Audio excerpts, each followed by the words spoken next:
Hi friends, welcome to కొత్తగా చందమామ కథలు. ఈరోజు మనం సింధుబాద్ చేసిన గొప్ప సాహసయాన గురించి చెప్పుకుందాం. సింధుబాద్ ఒక నావికుడు, అలాగే వ్యాపారి కూడా.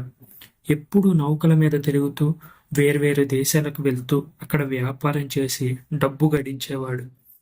అయితే ఎన్ని సముద్రయానాలు చేసి ఇంట సుఖంగా కూర్చుని తిన్నప్పటికీ అతనికి భోగాల్లో మునిగి తేలడం కంటే మళ్ళీ ప్రపంచ పర్యటన చేసి అనుభవాలు సంపాదించడమే మేలని అనిపించింది.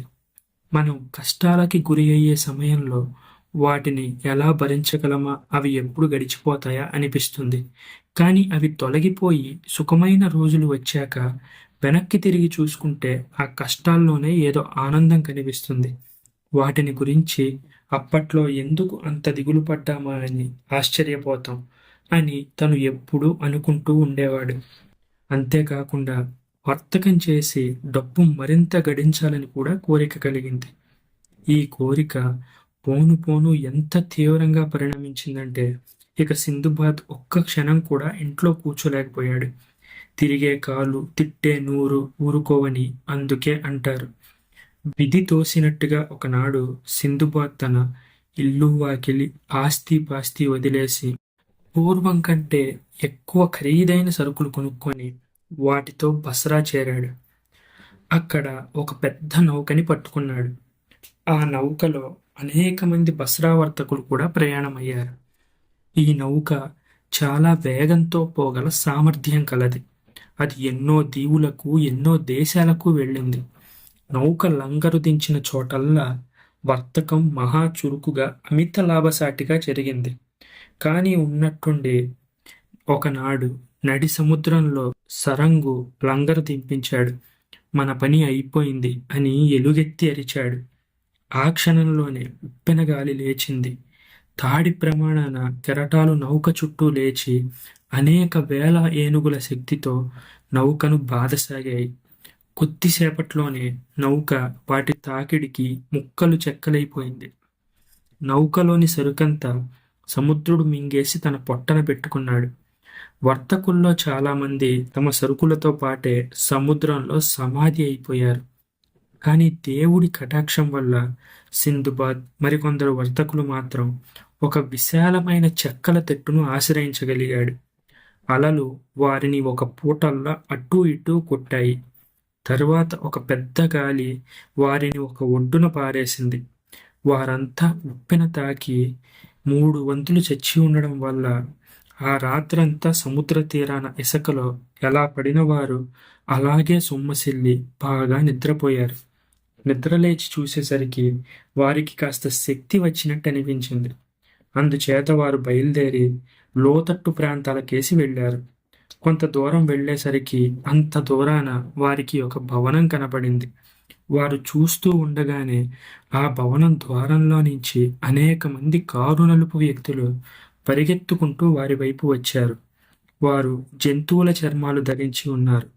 మాటా పలుకు లేకుండా వారు వారిని విశాలమైన చావిడిలోకి తీసుకుపోయారు.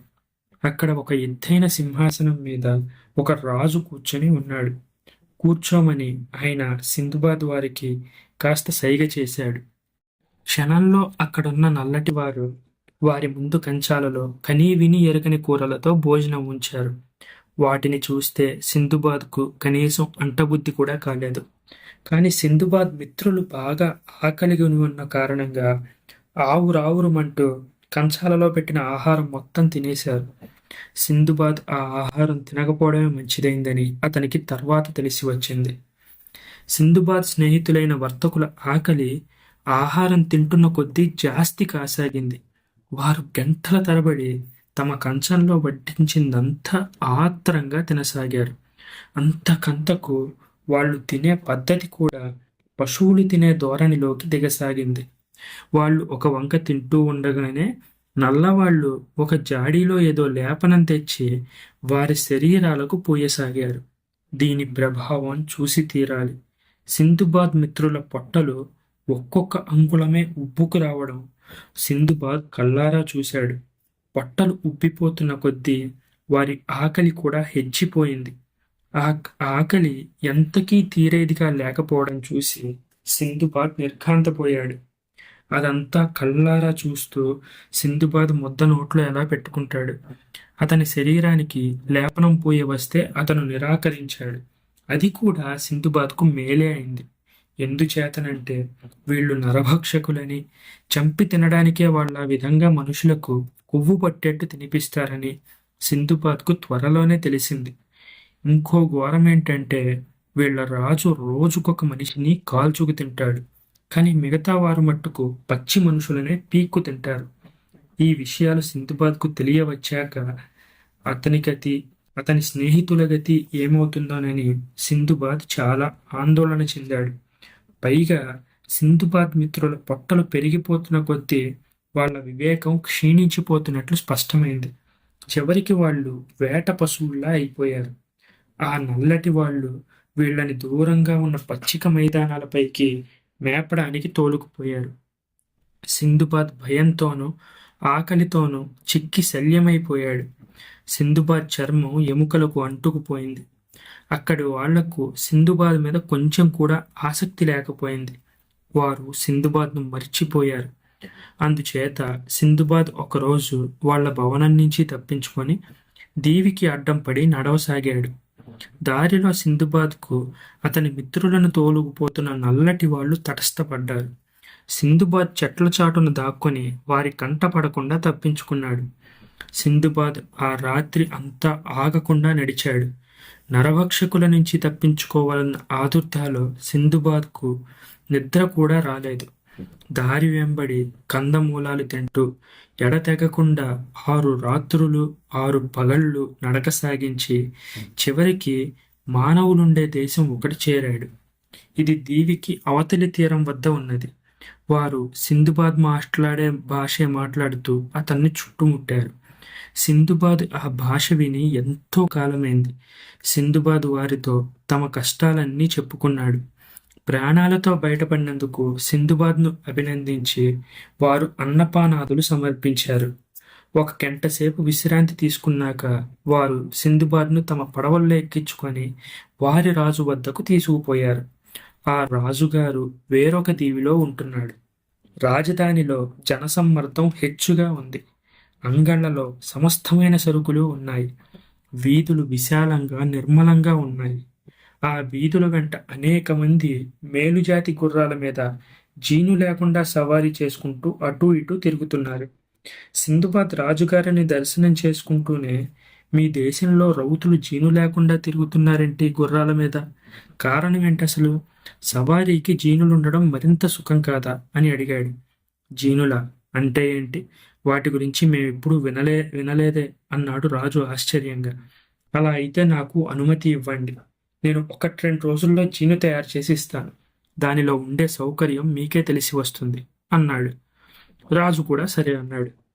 పనిమంతుడైన వడ్రంగిని ఒకడిని పట్టుకొని దగ్గరుండి వాడి చేత కొయ్యజీనుని సింధుబాద్ తయారు చేయించాడు. తరువాత దానికి ఈకలు కూరిన మెత్త ఒకటి కుట్టించి దానికి తోలు తొడుగు, జలతారు అంచులు, రంగురంగుల కుచ్చులు ఏర్పాటు చేయించాడు. తర్వాత ఒక కమ్మరి దగ్గరకు వెళ్ళి కళ్ళెం తగిలించే ఇనప ముక్క చేయించాడు. 2 రికాబులు చేయించాడు. సింధుబాద్ వాడి గొంతు మీద కూర్చోవడం వల్ల వాడు సింధుబాద్కు కావలసిన విధంగా వాటిని తయారు చేసి ఇచ్చాడు. అన్నీ చక్కగా అమెరాక సింధుబాద్ అశ్వశాలకు వెళ్ళాడు. అక్కడ ఉన్న గుర్రాలలో ఉత్తమమైన దాన్ని ఒకదాన్ని ఏరాడు. దానికి జీను కళ్ళాలు తగిలించాడు. దాని మెడకు నీలం కుచ్చులు అమర్చాడు. తరువాత దాన్ని తీసుకుపోయి రాజుగారి ముందుంచాడు. రాజుగారు గుర్రం ఎక్కి జీనిలో గల సౌకర్యాలు, గుర్రాన్ని నడపడంలో కొత్తగా వచ్చిన సులువు తెలుసుకొని సింధుబాద్కు అంతులేని ధనము బహుమతులు ఇచ్చాడు. తరువాత మంత్రిగారు సింధుబాద్ను పిలిచి తన గుర్రానికి కూడా అటువంటి జీను తయారు చేయించమని అడిగాడు. సింధుబాద్ ఆయన కోరిక కూడా తీర్చాడు. అది మొదలుకొని ఆ దేశంలో ఉన్న పెద్దవాళ్ళంతా సింధుబాద్ చేత అపరిమితమైన జీనులు తయారు చేయించుకున్నారు. అలాగే అపరిమితమైన ధనం కూడా ఇచ్చారు. దీంతో సింధుబాద్ దేశంలోకెల్లా ధనికుడైపోయాడు. రాజుగారికి సింధుబాద్కు గాఢమైన స్నేహం ఏర్పడింది. ఒకనాడాయన సింధుబాద్తో, చూడు సింధుబాద్, నువ్వు నాకు ఆప్తులందరిలోకి ఆప్తుడివైపోయావు. నువ్వు పరదేశీయుడు అనే భావం కూడా నాలో కలగడం లేదు. అందుచేత నా కోరిక ఒకటుంది, తీర్చగలవా అని ఆప్యాయంగా అడిగాడు. ఏలినవారు అనడము, నేను కాదనడమున సెలవివ్వండి అన్నాను. అయితే నువ్వొక అందమైన స్త్రీని పెళ్ళాడాలి. ఆమె ఉత్తమ వంశాన పుట్టింది, చాలా ధనం కలది.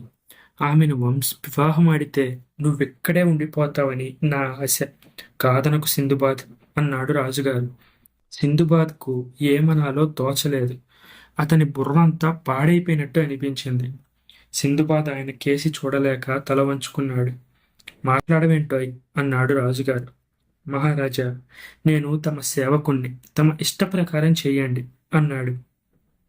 వెంటనే ఆయన వధువును, ఖాదీని, సాక్షులని పిలిపించి సింధుబాద్ వివాహం జరిపించేశాడు. ఆమె అందగత్తె మాత్రమే కాదు, చాలా సంపన్నురాలు కూడా. ఆమెకు అనేకమైన భవనాలు, వస్తువాహనాలు, భూములు ఉన్నాయి. రాజుగారు సింధుబాద్ అతని భార్య ఉండడానికి ఒక దివ్యమైన భవనం, అనేక మంది నౌకర్లు, చాకర్లు, ఆడ మగ బానిసలను కూడా బహూకరించాడు. చాలా కాలం పాటు సింధుబాద్కు జీవితం సుఖంగా గడిచిపోయింది.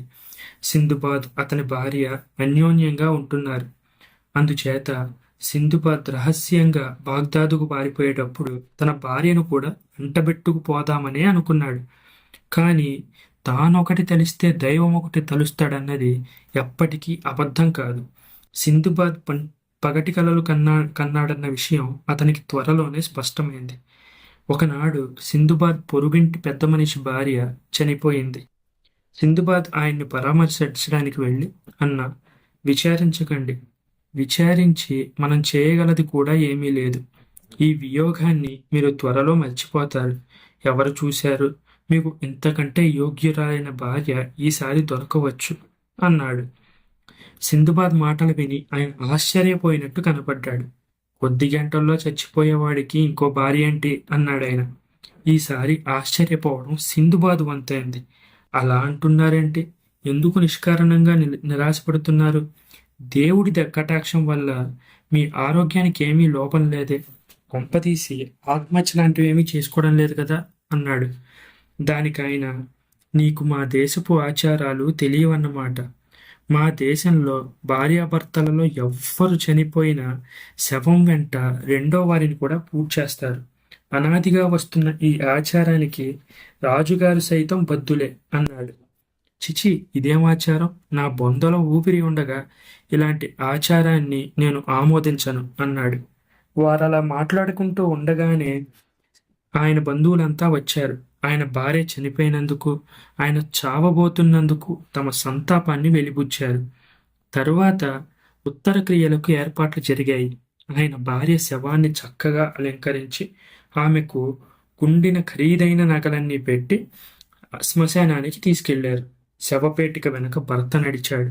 అతని వెనకగా బంధువులు, ఇతరులు కూడా నడిచారు. అందరూ నదీ తీరాన గల ఒక కొండ వద్దకు వెళ్ళారు. ఆ కొండ మీద ఒక చోట ఒక లోతైన బావి లాంటిది ఉంది. దానిపై విశాలమైన బండరాతి పలక కప్పి ఉంది. ఈ పలకను పక్కకు లాగి శవపేటికను బావిలోకి దించారు. తరువాత సింధుబాద్ స్నేహితుణ్ణి పట్టుకొని తాళ్ల సహాయంతో లోపలికి దించారు. ఆ తాడుకే ఒక నీళ్ల కూజ, 7 రొట్టెలు కట్టారు. సింధుబాద్ స్నేహితుడు కొంచెం దిగడానికి కొంచెం కూడా అసమ్మతి తెలపలేదు. తిరిగి రాతిని బావి మీదకు తోసేశారు. వారందరూ తిరిగి వచ్చేశారు. సింధుబాద్ కూడా ఈ ఘోరమైన ఆచారంలో పాల్గొన్నాడు. అతని మనసు చాలా బాధపడింది. ఇంతకంటే దారుణమైనది తనెప్పుడూ చూడలేదనిపించింది. రాజభవనం చేరుకుంటూనే సింధుబాద్ రాజుగారిని చూశాడు. అయ్యా, నేను చాలా దేశాలు చూశాను, కానీ చనిపోయిన భార్యతో బతికున్న భర్తను పాతిపెట్టడం లాంటి అమానుషమైన ఆచారం ఎక్కడా చూడలేదు. ఈ దురాచారం పరదేశీయులకు కూడా వర్తిస్తుందా? దయచేసి చెప్పండి అన్నాను. తప్పక వర్తిస్తుంది. భార్య పోతే ఇక్కడ ఉండే పరదేశీయుడు కూడా ఆ భార్యతో పాటు చనిపోవలసిందే అన్నాడు రాజు. సింధుబాద్ పొట్టలో ఎవరో చెయ్యి పెట్టి కెలికినట్టయింది. ఎంత ప్రయత్నించినా ఆగని గుండెదడతో సింధుబాద్ తన ఇంటికి తిరిగి వెళ్ళాడు. తను లేని సమయంలో తన భార్య చచ్చిపోయిందేమో అని ఆత్రంగా చూశాడు. కానీ ఆమె పూర్తి ఆరోగ్యంతో ఉండడం చూసి సింధుబాద్కు కొంచెం ఊరట కలిగింది. భయపడక సింధుబాద్, నువ్వే ముందు చేస్తావు, నేను బతికుండగా పుచ్చరులే అని ధైర్యం చెప్పుకున్నాడు తనకు తాను. కానీ ఇది అడియాసగా పరిణమించింది. ఎందుకంటే ఆ తర్వాత కొంతకాలానికే అతని భార్యకు జబ్బు చేసింది. ఆవిడ కొద్ది రోజులు మంచాన పడి చివరికి తన ఆత్మను దేవుడి పరం చేసేసింది. సింధుబాద్ దుఃఖానికి భయానికి అంతే లేదు. బతికుండగా పూడ్చిపెడితే ఏమైంది, నరపక్షకులు తినేస్తే ఏమైంది? రాజుగారు వచ్చి నా చావు గురించి తన విచారం వెలిబుచ్చాక ఆశ అంటూ ఏమన్నా మిగిలి ఉంటే సింధుబాద్కు ఉన్న ఆ కొంచెం కూడా అడుగంటింది. సింధుబాద్ అంటే రాజుకు ఎంతో ప్రేమ. సింధుబాద్ను సమాధి చేసేటప్పుడు తాను తన దివాణం అధికారులు స్వయంగా వస్తామని రాజు చెప్పాడు. తన భార్యను అలంకరించి స్వర్ణాభరణ భూషితురాలిని చేసి పెట్టెలో పెట్టి తీసుకువెళ్ళేటప్పుడు పెట్టె వెనకగా సింధుబాద్ నడుస్తుంటే రాజుగారు సింధుబాద్ వెంబడే నడిచాడు. సముద్ర తీరాన గల కొండ వద్దకు చేరారు. బావి మీద ఉండే మూతను పక్కకు తోశారు.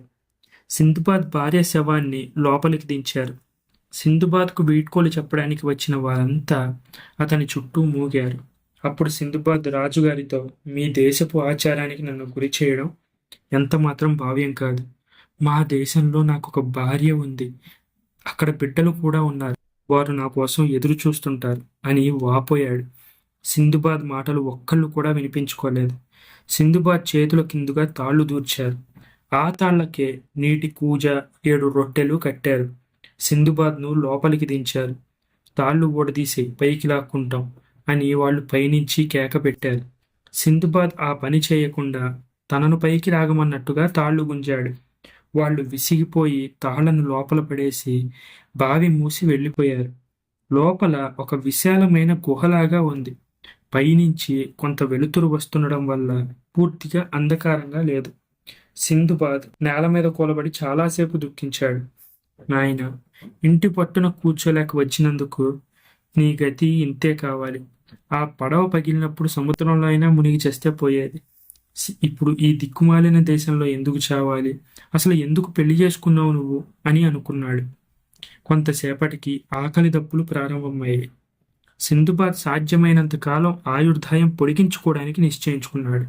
రొట్టెలు, నీళ్లు కొంచెం కొంచెంగా ఖర్చు చేయసాగాడు.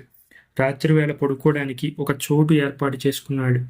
క్రమక్రమంగా సింధుబాద్ దగ్గరున్న నీరు, రొట్టెలు అయిపోయాయి. ఇక చావు కోసం వేచి ఉండడం తప్ప సింధుబాద్ చేయగలిగింది ఏమీ లేదు. ఆ స్థితిలో ఒకసారి సింధుబాద్కు ఏదో చప్పుడు వినపడి నిద్రాభంగమైంది. జాగ్రత్తగా వింటే ఎవరో శ్వాస పీల్చే చప్పుడు వినపడింది. తరువాత ఏదో జంతువు పారిపోతున్న చప్పుడైంది. సింధుబాద్ సాహసించి ఆ పారిపోయే ప్రాణిని వెంబడించాడు. చాలా దూరం పడుతూ లేస్తూ ఎక్కుతూ దిగుతూ పోగా ఎదురుగా ఒకే ఒక నక్షత్రం మిలమిలా కనబడింది. అతని ఆశ్చర్యానికి అంతులేదు. అది గుహలోని మరొక బావి అయి ఉండవచ్చు. దానిలో నుంచి కూడా శవాలను పడేస్తారేమో అనుకున్నాడు. తీరా దగ్గరికి వెళ్ళి చూసేసరికి అది ఒక సన్నటి బొరియలా ఉన్నది. శవాలను తినడానికి ఏ నక్కలో తోడేళ్ళో ఈ బొరియను ఉపయోగిస్తూ ఉండాలి. దానిలో నుంచి సింధుబాద్ తూరి బయటికి వచ్చేసరికి ఆకాశం నక్షత్రాలతో వెలిగిపోతుంది. సింధుబాద్ ఎదుట సముద్రము, వెనక కొండ ఉంది. సింధుబాద్ అక్కడే మోకరించి భగవంతుడికి తన కృతజ్ఞత తెలుపుకున్నాడు. తర్వాత వచ్చిన దారినే మళ్ళీ శవాల గుహలోకి వెళ్ళాడు. అక్కడ శవాల మీద ఉన్న నగలన్నీ దోచి మూటకట్టి తీసుకువచ్చి సముద్ర తీరాన కొండ అడుగున భద్రంగా దాచాడు. దొరికిన ఆహారం తింటూ ఆ తీరానే కొద్ది రోజులు గడిపిన మీదట ఒకనాడు అతనికి ఒక పడవ కనబడింది. సింధుబాద్ వెంటనే తన తలపాగా ఊడదీసి దాన్ని గాల్లో ఎగిరేట్టు పట్టుకొని తీరం వెంబడి అటూ ఇటూ పరిగెత్తారు. అదృష్టవశాత్తు పడవలో వాళ్ళు సింధుబాద్ను గమనించారు. పడవను ఒడ్డుకు తెచ్చి సింధుబాద్ను, అతని మూటలను అందులోకి ఎక్కించుకున్నారు. పడవ సరంగు సింధుబాద్ దగ్గరికి వచ్చాడు. ఏమయ్యా, ఇన్నేళ్లుగా ఈ తీరం వెంబడి పడవ నడుపుతున్నాను. ఈ కొండ దిగువన ఎప్పుడూ నరప్రాణి కనిపించిన పాపాన పోలేదే, నువ్వెక్కడికి ఎలా వచ్చావు అని అడిగాడు. ఏం చెప్పేది బాబు, ఒక పెద్ద ఓడలో వర్తకులం అందరం ప్రయాణం చేస్తుండగా తుఫాను వచ్చి ఓడ కాస్త పగిలిపోయింది. నేను ఒక్కడనే ప్రాణాలతో బయటపడ్డాను. అదృష్టవశాత్తు నాకు ఒక పెద్ద కొయ్య పలక దొరికింది. దాని మీద నా సరుకులు వేసుకొని నేను కూడా ఎక్కి ప్రాణాలు దక్కించుకొని ఇక్కడ వచ్చి పడ్డాను అని చెప్పాను. తనకు పెళ్లి అయిందని, అతని భార్య చనిపోతే అతన్ని కూడా పాతేశారని చెబితే ఆ దిక్కుమాలిన దేశం వాడెవడైనా పడవలో ఉండి వింటాడేమోనని సింధుబాద్కు భయం వేసి అబద్ధం చెప్పాడు. సరంగును మంచి చేసుకుందామనే ఉద్దేశంతో సింధుబాద్ శ్మశానంచి తెచ్చిన నగల్లో మంచి వెలగలది ఒకటి తీసి ఉంచండి అని ఇవ్వబోయాడు. కానీ సరంగు దాన్ని నిరాకరిస్తూ, వద్దు, ప్రయాణికుల వద్ద డబ్బు పుంజుకుంటాను, కానీ ప్రాణాపాయ స్థితిలో కాపాడిన మనిషి నుంచి డబ్బు పుచ్చుకునే ఆచారం లేదు. ఎంతోమందికి భోజనము, దుస్తులు, దారి ఖర్చులు కూడా ఎదిరిచ్చాను. మనుషులు ఇతర మనుషుల పట్ల మనుషుల్లా ప్రవర్తించడం ధర్మం అన్నాడు. ఆ మనిషికి గల ధర్మబుద్ధి చూస్తే సింధుబాద్కు చాలా ఆనందం కలిగింది. వారి ప్రయాణం చాలా సుఖంగా సాగింది. సింధుబాద్ గంటల తరబడి పడుకొని విశ్రాంతి తీసుకుంటూ తన అనుభవాలు జ్ఞాపకం తెచ్చుకునేవాడు. అతను ఎదుర్కొన్న కష్టాలన్నీ కలలలాగా తోచేవి. తన భార్య శవంతో ఆ గుహలో ఉండడం జ్ఞాపకం వచ్చినప్పుడు ఒళ్ళు చల్లబడేది. ఎలాగైతేనే వారి పడవ బస్రా చేరింది. అక్కడ కొన్ని రోజులుండి నది వెంబడి బాగ్దాద్ చేరాడు. సింధుబాద్ను చూసి, అతను తెచ్చిన సరుకు చూసి అతని బంధుమిత్రులంతా పరమానంద భరితులయ్యారు. ఈ కథ మీకు నచ్చినట్లయితే దీన్ని లైక్ చేయండి, మీ ఫ్రెండ్స్ అందరికీ షేర్ చేయండి. అలాగే మన ఛానల్ని సబ్స్క్రైబ్ చేసుకోవడం మాత్రం అస్సలు మర్చిపోకండి. Thank you friends.